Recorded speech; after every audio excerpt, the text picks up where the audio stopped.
नमस्कार. नमस्कार सर. आपलं स्वागत आहे आयकॉन स्टील प्रस्तुत बिल्ड आयकॉन या उपक्रमामध्ये. आज आम्ही आलो आहोत सांगलीमध्ये आणि माझ्यासोबत आहेत इंजिनियर पृथ्वीराज पाटील सर, जे 2015 पासून या क्षेत्रामध्ये अतिशय उत्तमरित्या काम करत आहेत. स्पेशली रेसिडेन्शियल बंगलो ही त्यांची स्पेशालिटी आहे. त्यामुळे त्यांच्या या आजवरच्या प्रवासाबद्दल, अनुभवाबद्दल आपण बिल्ड आयकॉन या प्लॅटफॉर्मवर त्यांच्याशी गप्पा मारणार आहोत. सगळ्यात आधी गप्पांच्या मला सुरुवात करायची आहे ते म्हणजे आपल्या शैक्षणिक प्रवासापासून. ते म्हणजे तुमची शाळा कुठली होती, कॉलेज कुठलं होतं आणि या फील्डमध्ये येण्यामागची प्रेरणा कोणाची होती? काय सांगाल? माझं स्कूल होतं आरवाडी हायस्कूल, सांगलीचं आहे.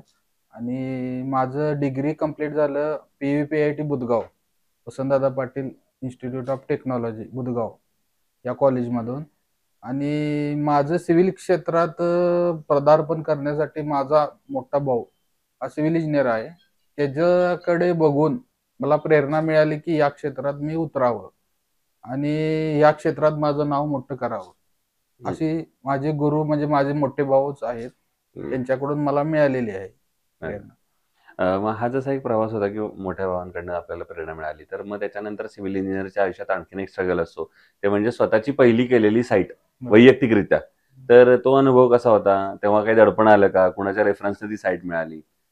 तसं बघायला गेलं तर मोठ्या भावानं मला सपोर्ट केलेला होता.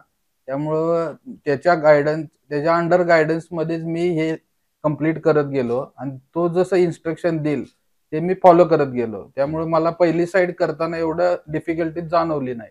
हं, जेणेकरून की बाबा टेक्निकली गोष्टी कोणत्याही असू देत, हं, हं, ह्या गोष्टी कंप्लीट करण्यासाठी मला त्याचा सपोर्ट भरपूर लागला. हं, हं. अच्छा. आता येऊया यातला काहीतरी तांत्रिक प्रश्नांकडे. त्यातला पहिला प्रश्न ते आहे म्हणजे ते या क्षेत्रामध्ये अकुशल कामगारांचं प्रमाण फार मोठं आहे. अनस्किल्ड लेबर आपण ज्याला म्हणतो. बरोबर. आणि अशा अकुशल कामगारांबरोबर काम करणं हे कितपत धोकादायक आहे असं तुम्हाला वाटतं? आणि तुमचा अनुभव काय? धोकादायक तरी आहेच, कारण मी सध्या काम करत असताना सेंटरिंगचं काम करत असताना जे सेंटरिंगचे कामगार असतील किंवा ठेकेदार असतील, काम वाचवण्यासाठी बरेच गोष्टी फॉलो करत नाहीत. त्या इन्स्ट्रक्शन देऊन देऊन झाल्यानंतर कितपत फॉलो करतात हे बघणं आपलं काम असतं. हं, मग ते सांगून सुद्धा करत नाहीत. त्यासाठी इन्स्पेक्शन करून त्या गोष्टी करवून घेणं हे डिफिकल्ट गेलं थोडंफार. हं, पण ते साध्य केलं आपण. हं. त्या कामगारांनी योग्य दिशा मार्गदर्शन केलं आपण. ओके. जसा हा एक प्रश्न आहे, तसा पुढचा प्रश्न आहे की रेसिडेन्शियलमध्ये काम करताना तुम्ही बंगलोचं स्पेशली काम करता, तर तेव्हा तुम्ही कस्टमरकडनं एक वाक्य ऐकलं असेल, ते म्हणजे आमचं बजेट थोडं कमी आहे आणि एवढ्याच बजेटमध्ये बसवून द्या. तर अशा वेळेला एक इंजिनिअर म्हणून तुमची जबाबदारी असते की चांगला दर्जा मेंटेन करणं, क्वालिटी चांगली मेंटेन करणं. तर क्वालिटी आणि बजेट या दोन्हीचा समतोल मग तुम्ही कसा राखता? कसं आहे, कस्टमरला मी 3 गोष्टी 4 गोष्टी दाखवत असतो. प्रत्येक गोष्ट दाखवण्याचा उद्देश असा आहे की क्वालिटी मेंटेन कशी करायची हे पण समजून सांगत असतो. हं, एखाद्या कस्टमरला जर पटेल नाही पटेल हा वैयक्तिक त्यांचा प्रश्न आहे. शेवटी कसं आहे, हे वापरले तर असं होईल, हे वापरले तर असं होईल. जेणेकरून हे स्टील वापरले की असे हे रिझल्ट तुम्हाला मिळणार. लो स्टील वापरले की हे रिझल्ट मिळणार. हे आम्ही त्यांना प्रूव्ह करून दाखवलेलं आहे प्रत्येक वेळी.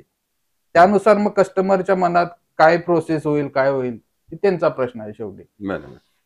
दुसरा आता या सगळ्यापेक्षा एक वेगळा प्रश्न आहे. तो म्हणजे सांगली जिल्ह्याच्या विकासाचं व्हिजन एक इंजिनिअर म्हणून तुम्हाला विचारलं, तर तुमच्या डोळ्यासमोर कुठले मुद्दे येतात किंवा कुठली क्षेत्र येतात, ज्या क्षेत्रांवर आता काम झालं पाहिजे असं तुम्हाला वाटतं पुढच्या 10-15 वर्षात, जर सांगलीचा एक सर्वांगीण विकास आपल्याला हवा असेल तर?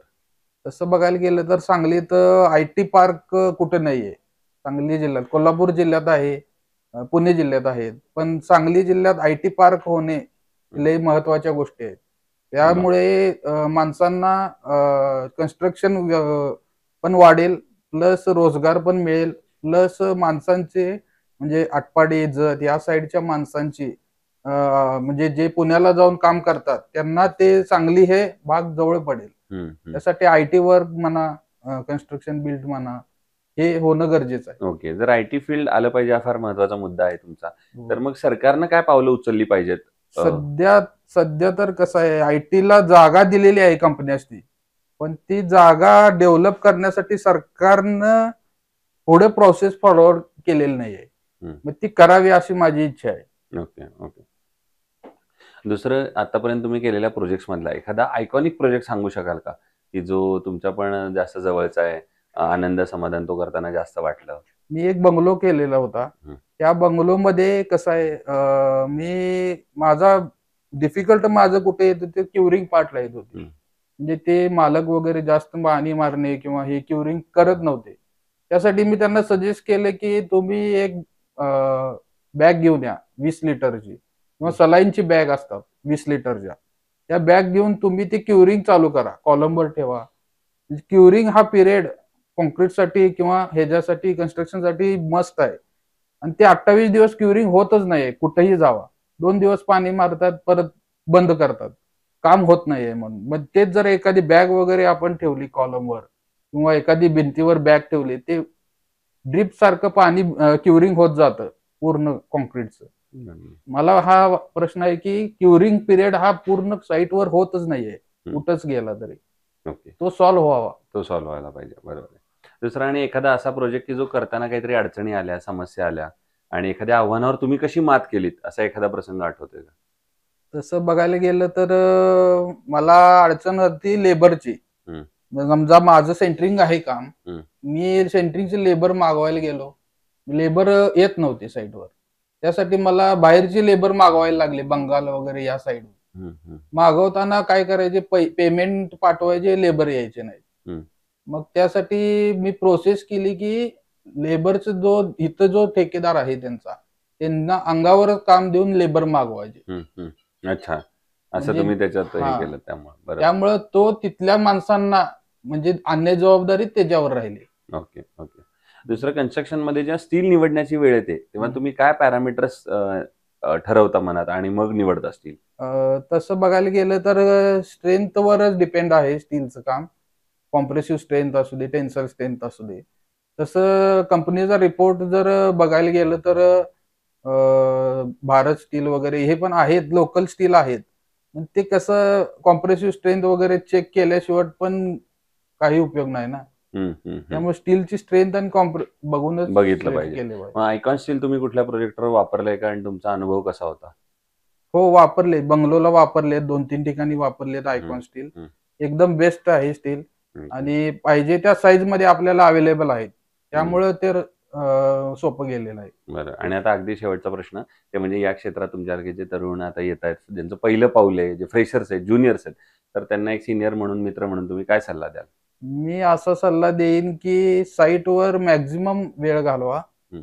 साईटच्या जेवढ्या काही बारीक गोष्टी असतात, ती हेल्परला किंवा सेंटरिंग मिस्त्रीला समजावून सांगण्याच्या गोष्टी असतात. हं. ते आपल्या थ्रू मिस्त्रीला सांगाव्यात. हं. हं. जेणेकरून मालका थ्रू सांगू नये किंवा ओनर थ्रू सांगू नये. बरोबर, बरोबर.